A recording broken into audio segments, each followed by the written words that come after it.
నమస్తే అందరికీ. ఈరోజు కథ. ఒకరోజు నాన్న ఆఫీస్ నుంచి రోజు రాత్రి ఆలస్యంగా వచ్చే నాన్న పాప నిద్రపోయాక ఇంటికి వచ్చేవాడు. నాన్నంటే డబ్బు తీసుకుని వచ్చే మనిషి అని ఆ పాపకి అనిపించేది. ఒకరోజు స్కూల్లో పిల్లలందరూ వాళ్ళ నాన్నల గురించి ఇలా చెప్తూ ఉన్నారు. మా నాన్న ఒక డాక్టర్, మా నాన్న ఒక టీచర్, ఇంకొకరు మా నాన్న పోలీస్, అలా ఎవరు వాళ్ళ నాన్నల గురించి ఇలా చెప్తూ ఉండేవాళ్ళు. ఆమె వంతు వచ్చేసరికి నెమ్మదిగా ఇలా అన్నది, మా నాన్న అలసిపోతారు అని అన్నది. టీచర్ నవ్వింది, కానీ ఆ మాట నాన్న చెవికి చేరింది. ఆ రోజు నాన్న ఆఫీస్కి సెలవు పెట్టాడు.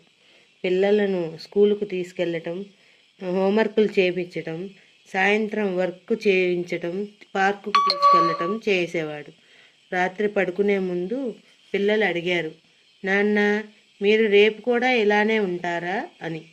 నాన్న కళ్ళల్లో నీళ్లు నిండిపోయాయి. డబ్బు సంపాదించటం మాత్రమే కాదు, పిల్లలు ఆనందం కోసం కూడా రోజు ఉండాలి అని ఆ రోజు నుంచి నాన్న ఆలస్యంగా కాదు, పిల్లల నవ్వులతో ఇంటికి వస్తున్నాడు.